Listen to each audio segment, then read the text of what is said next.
Hello, welcome, namaste. Those of you joining me in the room, those of you joining me on Zoom, and those of you listening to the recording afterwards. Welcome to a little Dharma talk and meditation that I like to call Living from the Heart. All about this 18-inch spiritual journey, which can sometimes take many, many lifetimes, simply traveling from the head to the heart space. I like to start these talks with a poem of my own as a lead-in to this week's teachings. And finally, we'll finish with a short meditation to integrate what we've talked about, and then have some time at the end for question and answer. Today's poem is called, What Are We? A form as flawed as flowers, a celestial sea of mangroves, the world lapping at our feet. Saturated beauty in a desert of tears. These bodies, borrowed dewdrops reflecting 1,000 green suns. These minds, mycelium, sending out spores letter by letter. Our hearts, a web. Tug on yours and I am pulled. I mean, when I see you, I see me. What are we? I wanted to begin today by talking about this idea of darshan or darshana, particularly what it might mean to shift our darshan.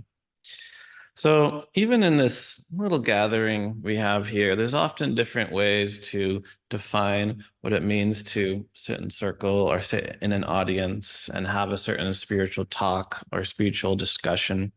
In some communities, for example, a person sitting up front and espousing certain spiritual teachings is known as a satsang. Perhaps you also have heard this term. And I always love this name for the gathering because I find anytime you hear the word sat, your ear should kind of perk up a little bit because this word sat is a very crucial word found in many mantras and many sacred texts. And it's a fairly challenging word to directly translate. The most common translation that you will hear is truth. Sat simply means truth. When you do hear the mantra Sat Chit Ananda, or read a book by Swami Sat Chit Ananda, that is referencing the truth of our consciousness being that of bliss. One of the yamas and niyamas in Patanjali's Yoga Sutras is satya, or truthiness, this basic idea that as part of our precepts, we should not lie to one another.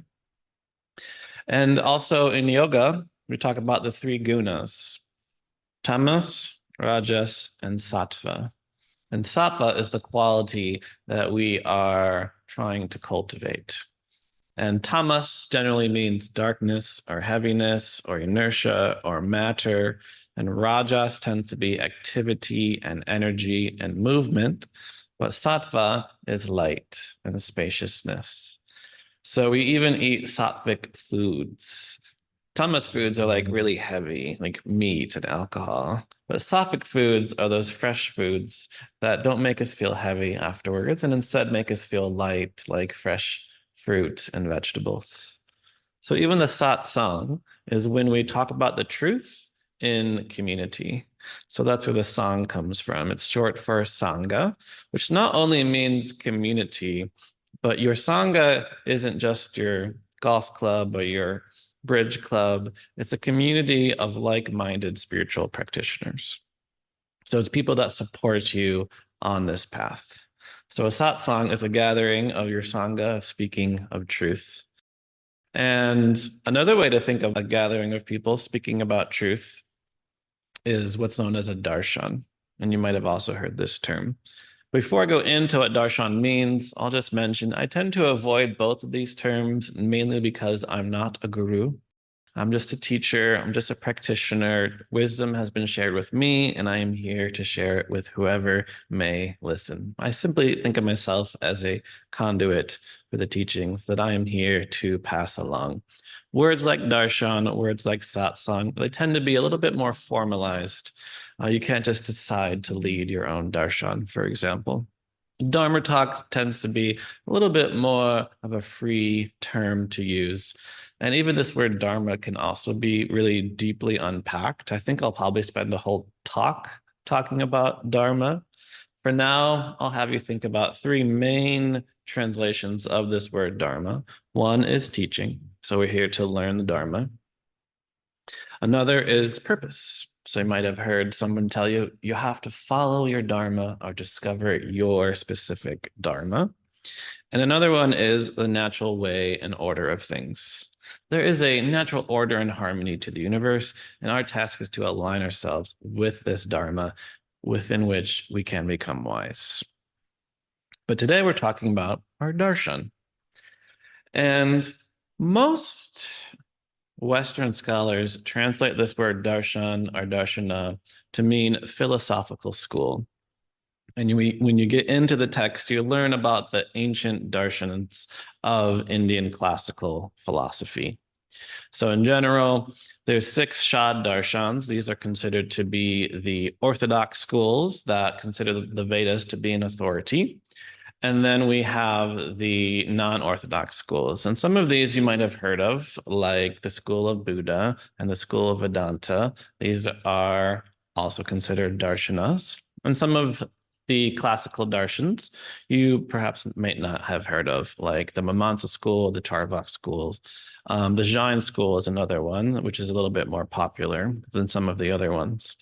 But an interesting thing about the etymology of this word darshan is it is very closely related to this word drish, which means to see. So if you've ever been in a yoga class and your yoga teacher says, all right, let's have your drishti focused on a point in front of you that's not moving. So drishti can mean like gaze or viewpoint. And one of the things that we do in yoga is we do learn to focus the mind on our goal, on what it is that we intend to bring into this life.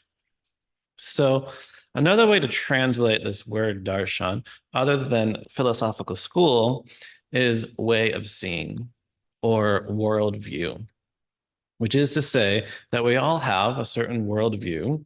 We all have certain lenses that we perceive this reality through. We all have a particular darshan, not just in where you are sitting. You, of course, have your own unique perspective, but through your culture and through society and through your upbringing, we've all been conditioned to perceive the world in a certain way. And much of our spiritual path is on shifting our darshan, and much of our growth is around seeing the world in a different way. So, as Marcel Proust, I think it's Proust, could be Proust, says, the real voyage of discovery consists not in seeking new landscapes, but in having new eyes. And this is something that we seek to cultivate. This is why we sit still and watch the breath, sit still and practice our meditation, because we are not seeking new landscapes, but to see our current landscape with new eyes. You might think of your darshan as your worldview, as how you are perceiving this reality. So you might also think of it as like your consciousness, the sort of plane of consciousness that you're on, or the level of being that you're on. And part of our spiritual practice is to change this, is to shift this. So a very popular way we do tend to say, find a different level of consciousness is with chanting.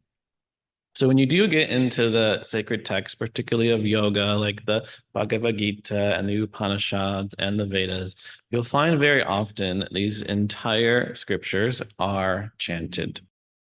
And these ancient texts tend to be divided into two categories. One is smriti, which means remembered. And the Smriti texts, they tend to be lovely stories. And you know, when you're telling a good story, you change it, you embellish it a little bit, you remember it, and it changes. And that is in stark contrast to the Shruti traditions, which Shruti means heard.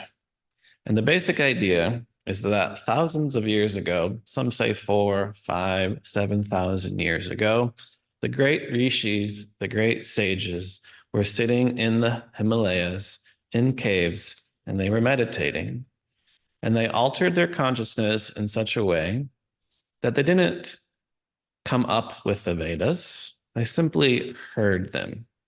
They simply heard the Vedas and started chanting them themselves.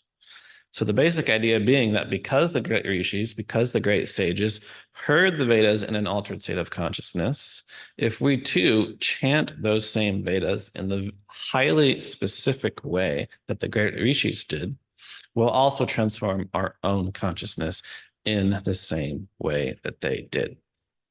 So all sorts of spiritual stories talk about what it really means to shift one's worldview. A common one that I like to point out is there's a story of two younger monks who are arguing. They're both looking at a flag waving in the wind. One says it's the flag that's moving. The other one says, no, it's not the flag that's moving. It's the wind that's moving. They go back and forth. And then finally, the senior monk walks by and says, you're both wrong. It is your mind that is moving. So many stories, they involve kind of two perspectives. And then there's that third, almost higher order or different perspective. And this is also why so many stories, particularly of the Zen tradition, they're funny. And a huge reason for that is because we're trying to wake up out of our current level of consciousness. And the thing about jokes is, if I have to take the time to explain the joke, it's no longer funny. If I use logic to explain the joke, you don't really get it. Getting a joke is a level of realization that goes beyond the logical thinking mind, of which we are trying to break out of.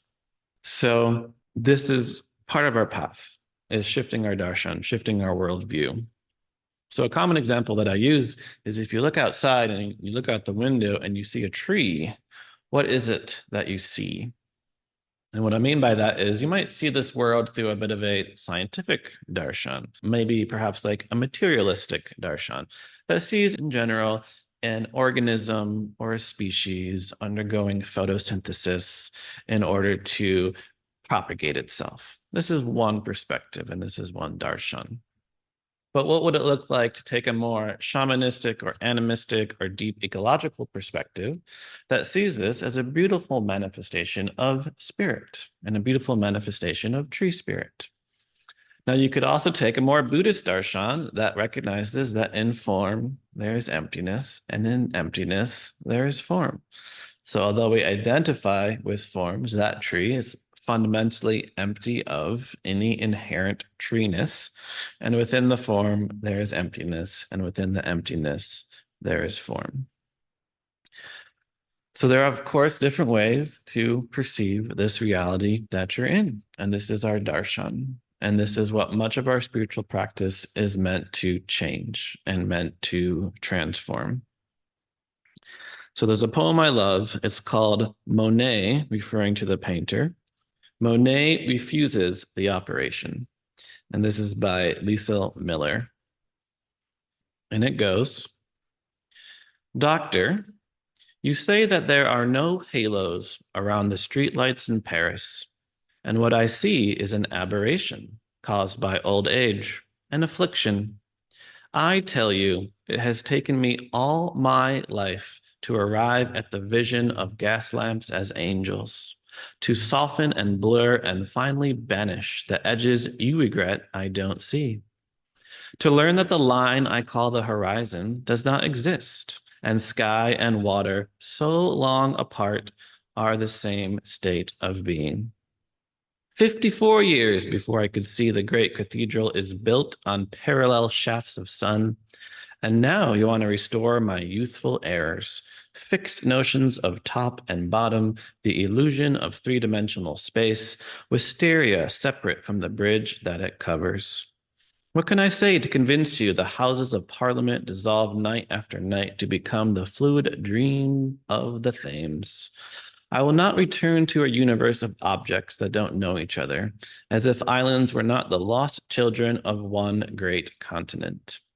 The world is flux, and light becomes what it touches, becomes lilies on water, above and below water, becomes lilac and mauve and yellow and white and cerulean lamps. Small fists passing sunlight so quickly to one another that it would take long streaming hair inside my brush to catch it. To paint the speed of light, our weighted shapes, these verticals, burn to mix with air and change our bones, skin, and clothes to gases. Doctor, if only you could see how heaven pulls earth into its arms and how infinitely the heart expands to claim this world, blue vapor without end.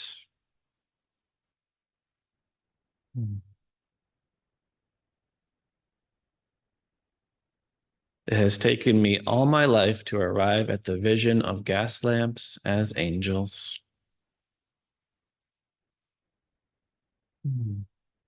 So it can sometimes take all our life, much concerted effort to see the world in a different way. So the question that I'll offer you as we think about what our darshan is, as we think about what it might look like to shift our darshan, is to ask yourself, what does it mean to see with the heart? What does it mean to see from the heart? Or you might even ask yourself, what does the heart see? There's that famous quote by Antoine de Saint-Exupéry. Sorry for butchering that name, the author of The Little Prince. It is only with the heart that one can see rightly. What is essential is invisible to the eye. I'll say that again. It is only with the heart that one can see rightly. What is essential is invisible to the eye. So when we think about seeing our darshan, even this simple quote tells us, maybe what my eyes perceive or what my mind perceives isn't what is most essential in my life. So sometimes in compassion cultivation trainings, we do this little exercise. We visualize ourselves in front of a vast expanse, like a field or a cliff overlooking the ocean.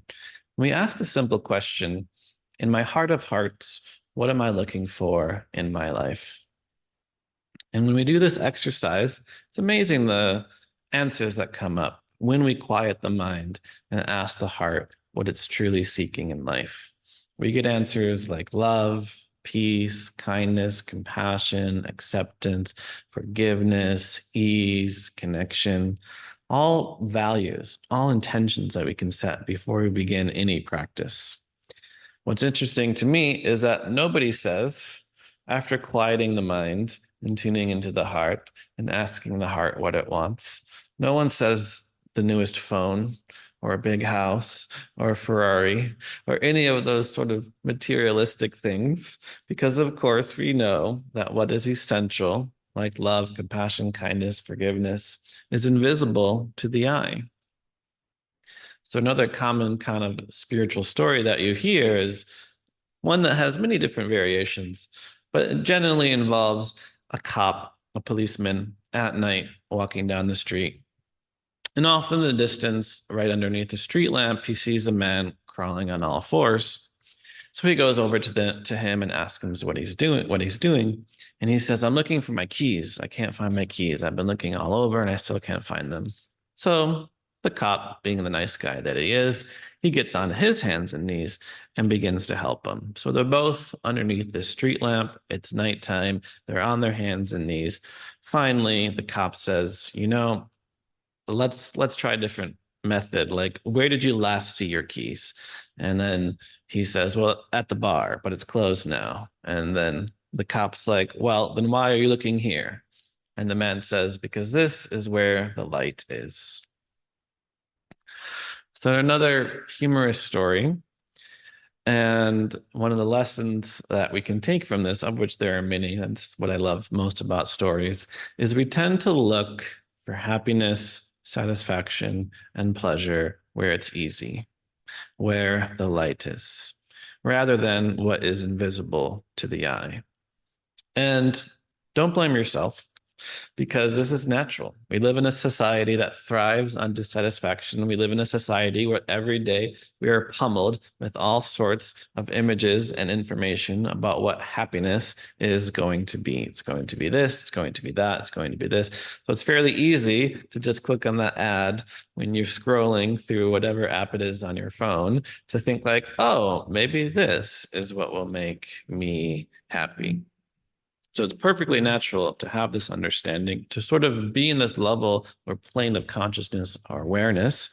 But of course, we are here to shift our awareness and to think about what does it mean to see with the eyes of the heart. So I sometimes think of the mind and the discriminative mind as being like channel one. And the mind, as we say, is a great tool, but a terrible master. The mind has taken us to extraordinary technological and scientific advancements. We don't want to discount these things.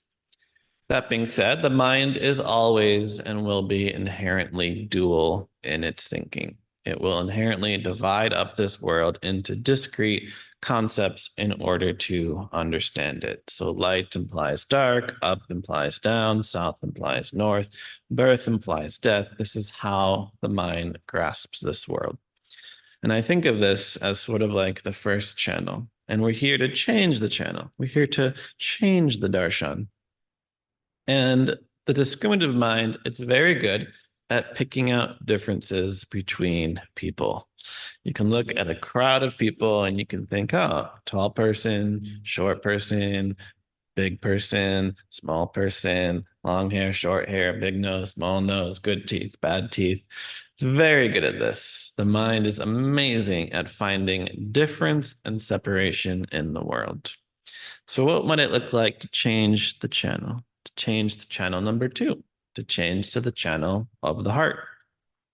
And last week we talked about this basic idea that intimacy is into me see. It's seeing deeply into somebody beyond the surface level appearances that historically have created lots of separation and difference and violence in the world, to seeing deeply into somebody, what you might call the secret beauty or the inner beauty of somebody, or simply what it is that they're going through in their own emotional world. So a common story used to describe this level of awareness is imagine yourself walking in the woods and you see a dog off into the distance, kind of close to a tree, and you like dogs. So you start to approach the dog. And as you get close, you see it jumping and snarling and growling at you. And you conclude, this must be a mean dog. So you start to avoid it. You start to kind of walk around the dog. And as you walk around the dog, as you change your darshan or change your perspective, it suddenly occurs to you as you see the dog that its leg is caught in a trap. So this dog is in a lot of pain. And suddenly your awareness shifts from this is a big, mean, and scary dog to this dog is afraid. This dog is in pain. And this is what the heart sees. Even when we're with our partner and perhaps they're yelling at us, or just the other day, someone so kindly rolled down their window and yelled at me as I was driving down the street because I did some driving maneuver that they didn't approve of. And when that happened, or when your partner is yelling at you, rather than see the mad and scary dog, we can see the scared dog. We can see somebody who is in pain, somebody who is suffering. And when we aren't able to confront or be with or hold our unhealed wounds, it of course turns into attacks and defense and denial. So I do think that the heart sees the world through the eyes of compassion. The first noble truth is that life contains suffering. It ends up being quite optimistic because that's not the end of the story. We can free ourselves from suffering. So there's good news in that regard. But we have to recognize the suffering that is an essential part of existence. Because I find if you scratch the surface of anybody's life, you will find suffering. As the Buddha would say, we will all suffer from sickness, old age, and death. But beyond the big three, we suffer in big and small ways throughout our life. We experience loss, we experience pain, we experience all sorts of frustrations. So the heart recognizes people are suffering and it sees them with the eyes of compassion, which has that desire for this person to be alleviated of this suffering. And it also interprets, just like our mind can interpret behavior in a certain way, it also can interpret behavior in a certain way from a more compassionate lens. So rather than a mad dog, we have a scared dog. Rather than a dog that needs to be avoided, this is a dog that needs help.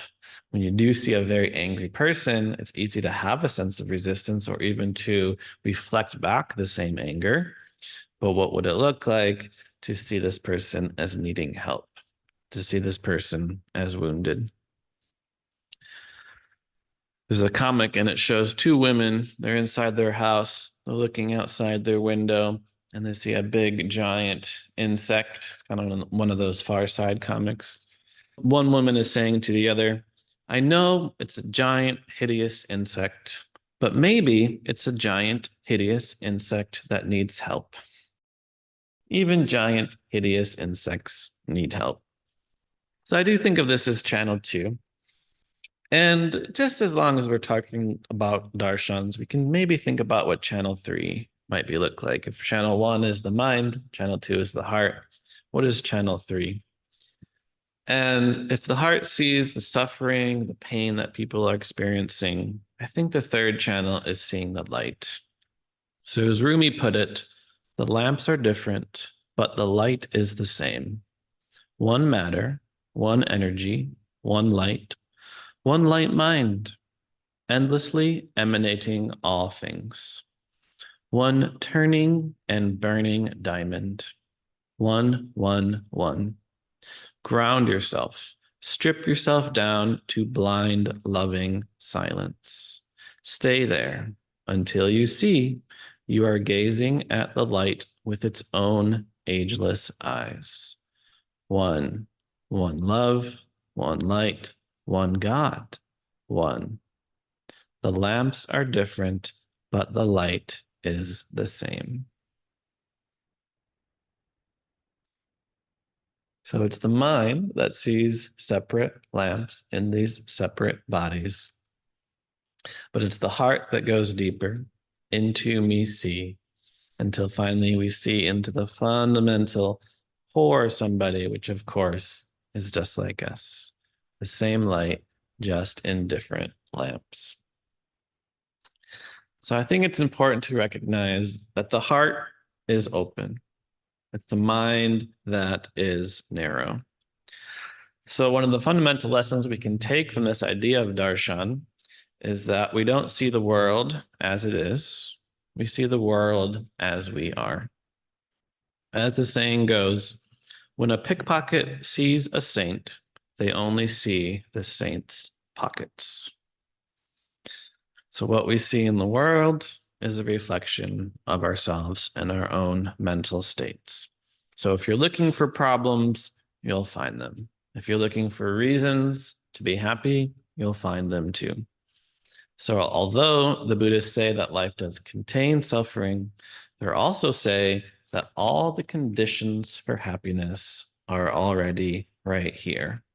There's no problem that needs to be fixed. There's nowhere we need to go. All the conditions for happiness are right here. You have eyes in good condition that can see the rainbows in the sky. You have ears in good condition that can hear the birds as they sing. You have a body in good condition that can walk on this earth. Some say that walking on water is a miracle. When we truly become present in this moment, we realize it's a miracle just to walk on this earth.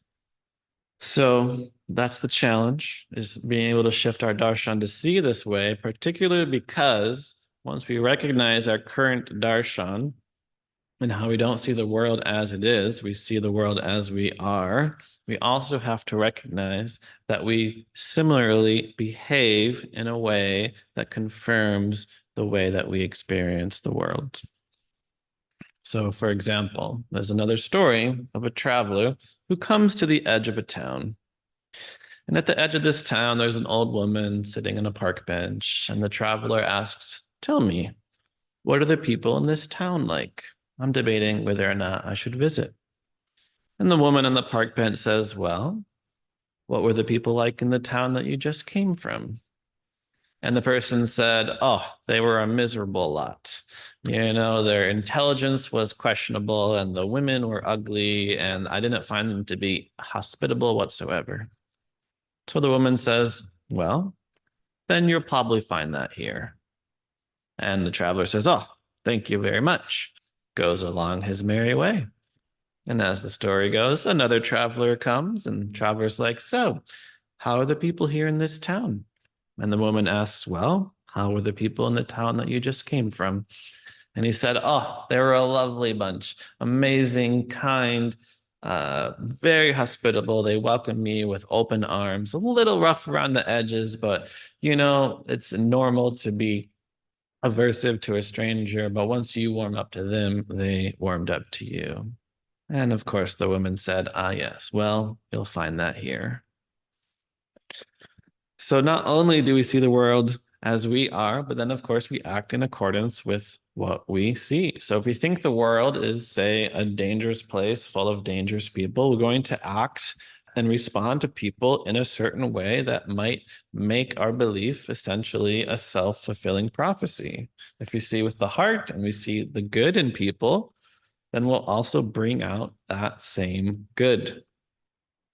So Marianne Williamson wrote, "The world changes when we change. The world softens when we soften. And the world loves us when we choose to love the world." So I meet a lot of activists who are very passionate about changing the world. And fantastic. There's lots of things this world needs changing. That being said, the most effective way to change the world is to change yourself, is to change your own darshan.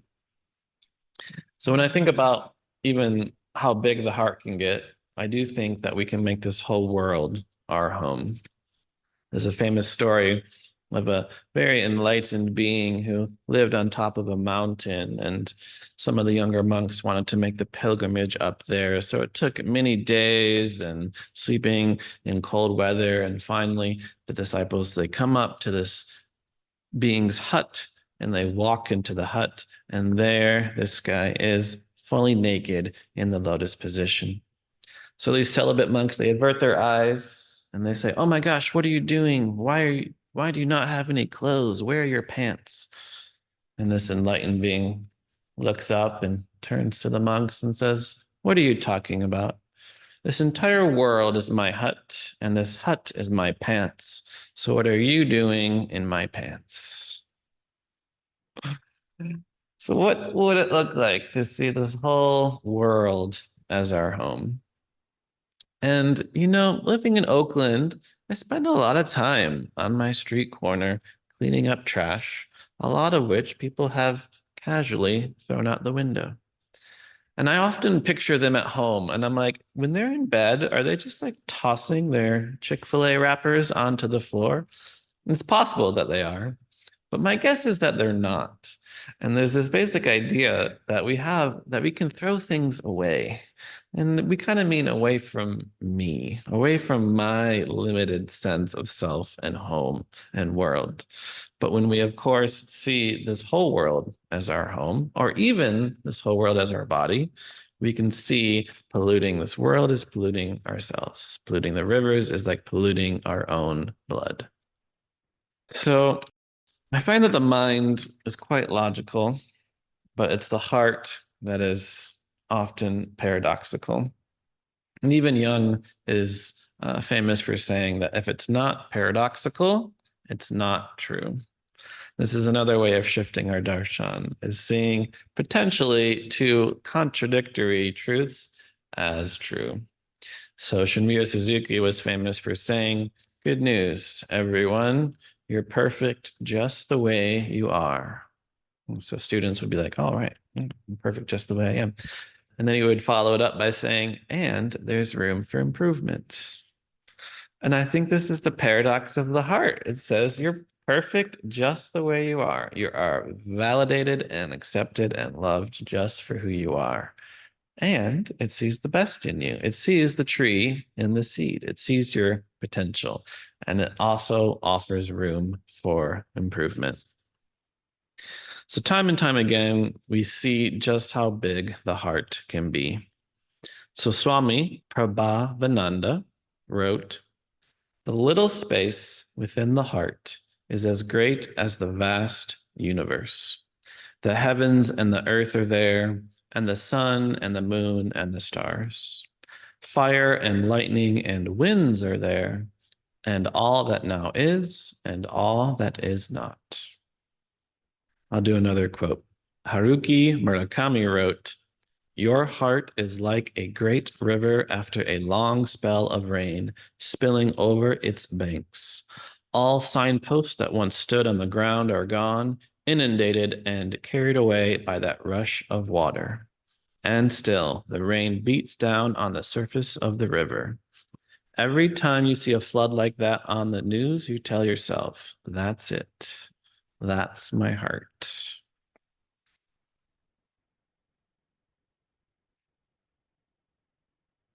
So as long as we're learning some terms today, we learned sat, and then that's usually followed by chit, ananda.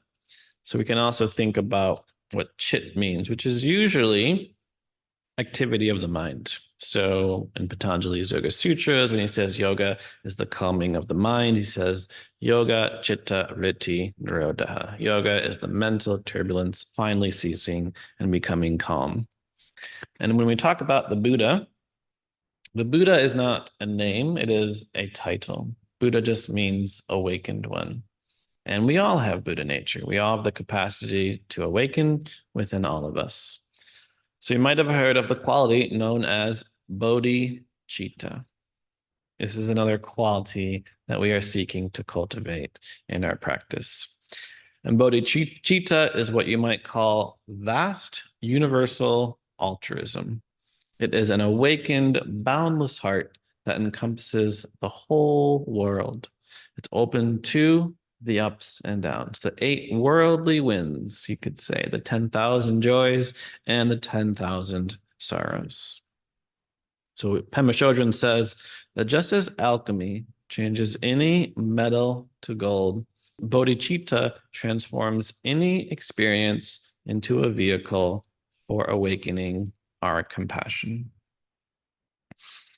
So when we think about the heart, when we think about this awakened, boundless heart, it's as inclusive as it gets. It takes it all in. So Father Richard Rohr, the founder of the Center for Action and Contemplation, he talks a lot about this basic idea that the mind works in either or dualities, but the heart works with both and includes it all. And I think we see how for many times throughout history, one's religion, one's belief system was an either or, was in us versus them. You're either with us or you are against us. You either believe in what we believe or you are a heretic. But the heart is both and. It's the mind that creates dual us and them, but it's the heart that is just us. I think about this sometimes when I go to travel in other countries, and it's an interesting sight to see in some countries where you see men holding hands walking down the street. And it's clear that these aren't like queer or gay men. These are just 2 brothers, 2 close friends holding hands walking down the street. And at first I see that and I'm like, that's fantastic. Can you imagine if men in the United States felt comfortable walking down the street, holding hands with their good friend as a display of brotherhood, as a display of affection, as a display of love and connection without any, qualms about it. And if other people even saw that and they didn't assume there was any sexual or romantic relationship happening, just two friends being there for each other. So on the one hand, this is a great sight to see, and I do wish it was more socially acceptable in United States or Western culture. Now, that being said, on the surface level, this seems nice when you go to other countries, but then you realize a huge reason that men are holding hands walking down the street is it tends to happen more commonly in countries where women are second-class citizens, where it's not okay for a man to walk with his wife holding hands down the street. So we all need connection and belonging and physical affection. So we're going to get it somehow. So in these societies, you can't hold your wife's hand, so you're just going to hold your good friend. So we see this either or. It's like, I want to bring some people into my heart, but I'm going to make it exclusive. So if I put somebody in, somebody else has to go out. If I'm getting closer to my fellow men, it's going to happen by ostracizing the other sex. So the heart can take it all in. And that's what it's designed to do. The heart longs to be open. It's meant to be open. Just as the bud longs to become a flower, the heart longs to be open. And I think we often even feel the pain of when our heart closes or when our natural reaction to things is to have our heart closed, which is, of course, something that very naturally happens when we experience loss. So whether it's loss that is intentional, such as a breakup or the end of a relationship, or it's loss that is unintentional, such as somebody passing away, I think loss and losing somebody is a very common way that people do close their hearts. So when we think about Rumi's quote that our task is not to seek for love, but to remove all the obstacles against it, we have to look at what's preventing that love from overflowing. What is the dam that's preventing that just gush of love and kindness, that bodhicitta, that vast universal altruism?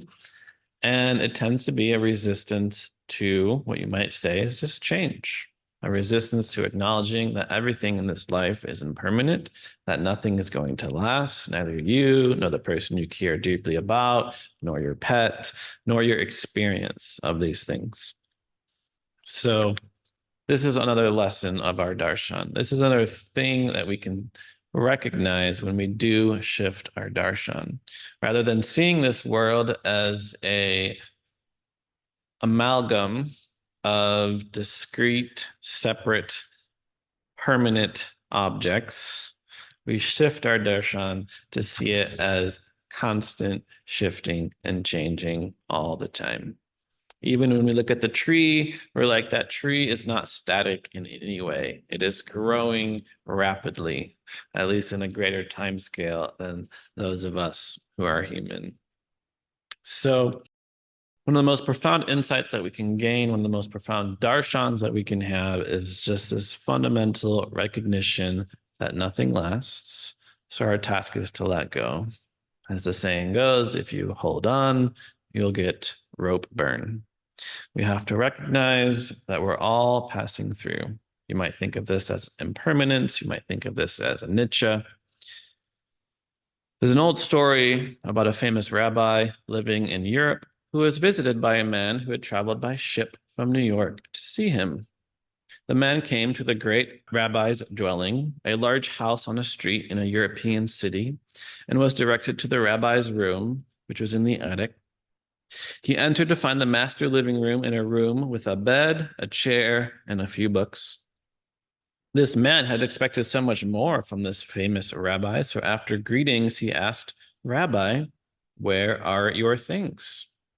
The rabbi asked in return, "Well, where are yours?" The visitor replied, "But Rabbi, I am only passing through. I am just a traveler." And the master answered, "So am I. So am I."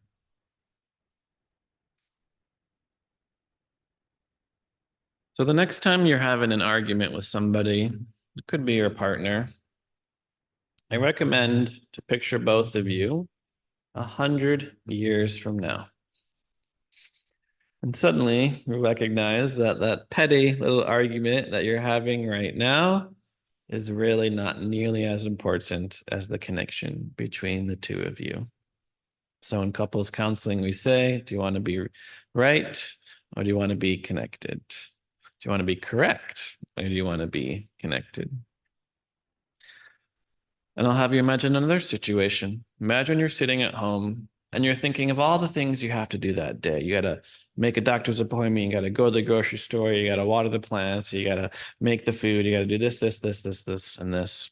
And then suddenly you get a phone call. And in the phone call, you learn that somebody you deeply care about is in the hospital. And then suddenly, I was going to say putting down the phone, but you'd probably just press the button. Pressing the button to turn off the phone. You're in a new world. You're in a new world that sees only what is essential, because that is what is invisible to the eye. Suddenly, those little things that you had to do that were just consuming your world, they don't matter anymore. It doesn't matter what's going to happen in that television show that you were watching. What matters is that somebody you care about has limited time on this earth.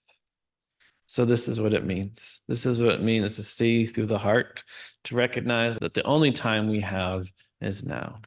Now is the time to love. Now is the time to express our love for each other. So a common question of inquiry goes, if you were going to die tomorrow, who would you call and what would you say? And the follow-up question, why haven't you done that yet? So sometimes when I'm in teaching a large group, I ask, who here has a device in their pocket that can instantly send a message to anyone that you have ever met in your life, no matter where they are in the world? Everyone's like, oh yeah, I guess I do have that device and capability. And then I ask, if you got a message that said, hey, I think you're great. I was just thinking of you. I just wanted to send a message saying, I think you're great and I love you. And of course, everyone says, I would love to receive such a message. Well, you have that opportunity right now. Every day, we have millions of opportunities to express love for the people that we care about. So this is what is most essential, in my opinion. I should also mention all spiritual teachings, everything I say here, don't take it as the truth. Verify in your own real and lived experience if it is true. So the common phrase from the Buddha is ehipassiko, which simply means see for yourself. See if it's true. See what truly matters. Take an honest inquiry into the heart space and see what it might look like to see through the heart.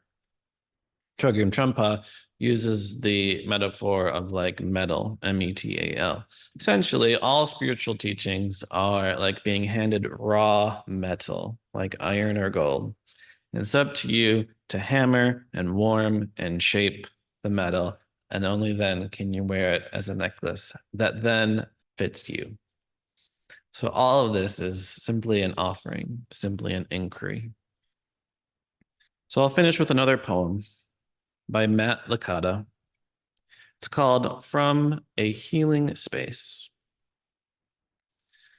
The specific forms that love take in our lives arise and pass in time, for this is the way of form. Time is the great dissolver, but love itself is that which never comes and goes. We never know what form love will choose to take in the future, for there is no love in the future. Love is only now. But it can take a cleansing of perception to see through the veil, behind the scenes where love is always at work, giving birth to one of its forms, one of its children, while recycling and dissolving another. If we become too fused with a specific form, we believe we need love to take a particular person or way of finding purpose and meaning.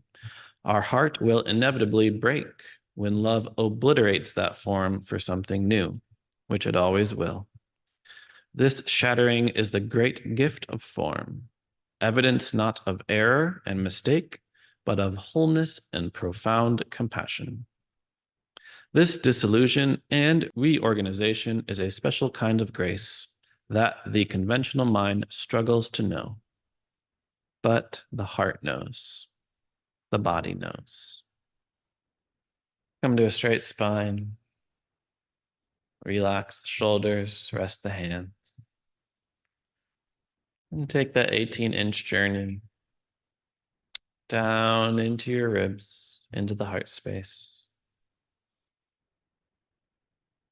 And check in. As we breathe into the heart, you might even imagine a light or a warmth or a love emanating from the heart space. A bodhicitta, an awakened heart.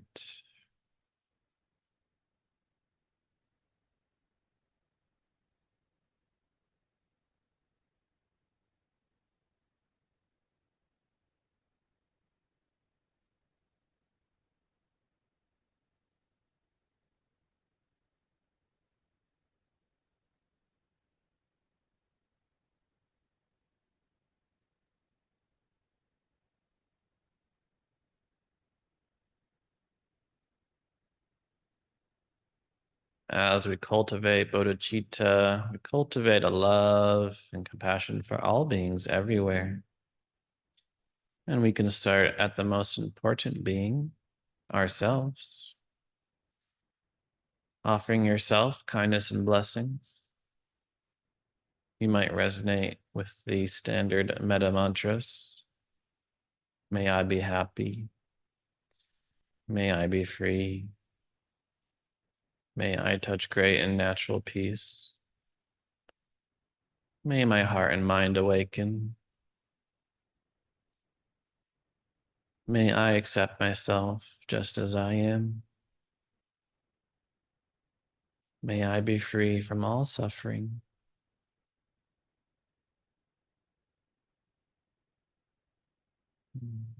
And yes, the heart could take in the whole world, but we have to start with ourselves.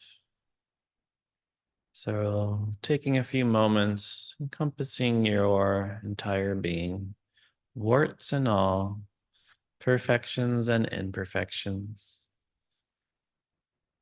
perfections and room for improvement, taking it all in with a loving heart.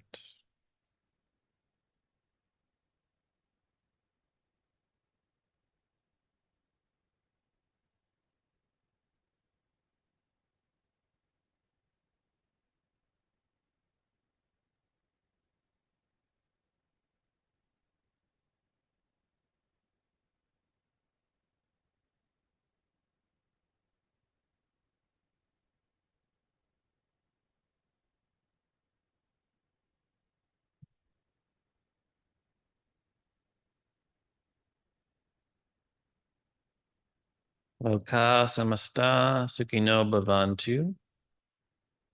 May all beings everywhere be happy and free. May the benefits of our practice be for the benefit of all beings. Buddham saranam gacchami. Dharmam saranam gacchami. Sangam saranam gacchami.